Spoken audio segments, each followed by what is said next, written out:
Hello friends, आप सभी का आज के इस लेक्चर में स्वागत है। जैसा कि मैंने दोस्तों कल की वीडियो में आपको बता चुका हूँ फ्रीक्वेंसी क्या होती है और वेव्स का किस प्रकार का नेचर होता है, वो लॉन्गिट्यूडनल वेव्स होती हैं या किस प्रकार की साउंड वेव्स होती हैं। तो आज के इस टॉपिक में हम मुख्य रूप से वेवलेंथ और एम्पलीट्यूड के बारे में डिस्कस करने जा रहे हैं। तो क्या आवाज़ में जैसे कोई आवाज़ हम बोल रहे हैं तो उसका एम्पलीट्यूड क्या है, हम इसको कैसे ज्ञात करेंगे, और जैसे कि आवाज़ जैसे कि हमारी जा रही है किसी एयर में ट्रैवल कर रही है तो उसकी वेवलेंथ क्या है, इसको हम किस प्रकार से ज्ञात करेंगे, ये सारी आज जानकारी आज हम इस टॉपिक में देखेंगे। तो यहाँ पर देख सकते हो आप वेवलेंथ है। जैसा कि वेवलेंथ को आपको समझने से पहले आपको ये पता होना चाहिए साउंड किस प्रकार से ट्रैवल करती है एयर में। जैसा कि मैं बता चुका हूँ कंप्रेशन और रेयरफेक्शन के फॉर्म में ट्रैवल करती है। आपको डायग्राम में भी नीचे दिख रहा होगा कंप्रेशन रेयरफेक्शन इस प्रकार से आपको दिए हुए हैं। तो आपको वेवलेंथ निकालने का सबसे सिंपल तरीका ये है, आपको डिस्टेंस निकालनी है। डिस्टेंस मेजर करिए किस किस के बीच की, दो लगातार कंजिक्यूटिव मतलब लगातार कंप्रेशन या फिर दो रेयरफेक्शन के बीच की दूरी मापी। देखो आप डायग्राम में देखिए यहाँ क्या दिया हुआ है, सिंपली दिया हुआ है कि आपको सीधे डिस्टेंस मेजर करनी है, दो रेयरफेक्शन के बीच की दूरी या दो कंप्रेशन के बीच की दूरी। इसी को हम वेवलेंथ कहते हैं। बड़ा ही आसान है, इसमें कोई ज़्यादा सोचने की बात नहीं है। और इसकी ऐसा यूनिट क्या होती है, क्योंकि ये क्या है, ये डिस्टेंस है, डिस्टेंस दूरी मापी आ रही है, दोनों के बीच की दूरी है। तो इसकी ऐसा यूनिट क्या हो जाएगी आपकी, यहाँ इसकी ऐसा यूनिट मीटर हो जाएगी इसका। लेकिन आप ध्यान रखिएगा जो इसका सिंबल होता है वेवलेंथ का, उसको हम लैम्बडा बोलते हैं, लैम्बडा। इसको ध्यान रखिएगा, इसको लैम्बडा के नाम से जाना जाता है। और इसका आप समझ चुके होंगे कि वेवलेंथ क्या होती है। अब आपको यहाँ पे समझना है आपको दोस्तों एम्पलीट्यूड। इसका आपको समझने के लिए आप जैसे कि सोचिए, जैसा कि एयर में पार्टिकल किस प्रकार से मूव करते हैं।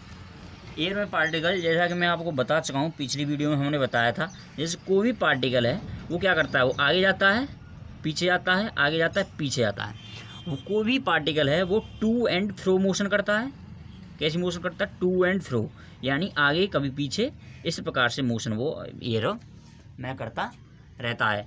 तो यहाँ पे आपको क्या करना है, तो इसमें आपको मोशन में देखने से पहले यहाँ पे आपको जैसे कि ये आपकी मीन पोजीशन है बीच वाली, ठीक है, और यहाँ पे ये आपकी जो एक्स्ट्रा पोजीशन है ये आपकी एक्सट्रीम पोजीशन हो जाएगी। तो इस दोनों के बीच की दूरी को ही हम एम्पलीट्यूड बोलते हैं। तो एम्पलीट्यूड को हम डिफाइन कर सकते हैं डिस्टेंस बिटवीन मीन एंड, तो यहाँ आपकी मीन पोजीशन एक्सट्रीम पोजीशन के बीच की दूरी आपकी यहाँ पे एम्पलीट्यूड हो गई। इसको डिफाइन कर सकते हैं distance between mean and extreme position. इसकी ऐसा यूनिट क्या होती है आपकी, मीटर होती है। और इसको डिनोट करते हैं आप, डिनोट करने का तरीका है, इसको कैपिटल ए से दिखाते हैं। और इसको और अच्छे से समझना, जैसा कि आप देख सकते हो, जैसे कि ड्रम है या आपके पास कोई ढोलक है, तो ढोलक में इधर से कवरिंग लगी हुई होती है। जब आप इसको इधर से स्ट्राइक करते हो, हाथ से मारते हो, तो ये क्या करती है, ये ढोलक की जो परत होती हैं ये, तो ये क्या करती हैं, पहले इधर जाएंगी और इधर ऐसे अपनी पोजीशन पर वाइब्रेट करने लगती हैं। ये आपकी यहाँ पे ढोलक है, तो ये आगे पीछे वाइब्रेट करने लगती है ना। तो यहाँ इसकी मीन पोजीशन है, यहाँ पे ये रुकेगी, मीन पोजीशन से बोलते हैं। और जो एक्सट्रीम पोजीशन है यहाँ, इसी डिस्टेंस को हम यहाँ से यहाँ तक की डिस्टेंस को क्या बोलते हैं, एम्पलीट्यूड बोल देते हैं। इसे कैपिटल ओ से डिनोट करते हैं। ये बड़ा ही आसान है। अच्छा देखिए, जब आप जिसको इतना तेज़ी से मारोगे उतना ही ज़्यादा आपका एम्पलीट्यूड यहाँ पे आएगा। तो एम्पलीट्यूड से यानी जितना तेज़ी से स्ट्राइक करोगे उतनी ही ज़्यादा आवाज़ आएगी। तो एम्पलीट्यूड का सीधे से मतलब होता है लाउडनेस।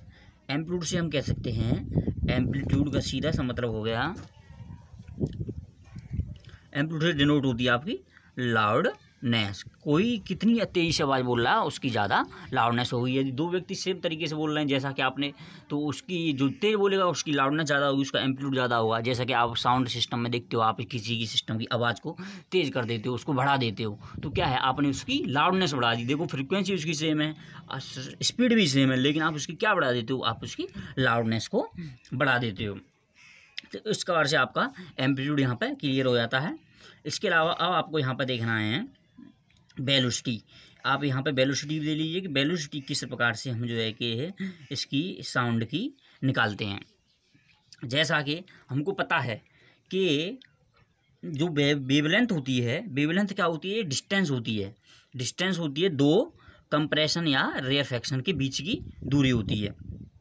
तो वेलोसिटी का हम सीधे से फॉर्मूला क्या जान देते हैं, वेलोसिटी बराबर क्या होती है, डिस्टेंस अपॉन टाइम।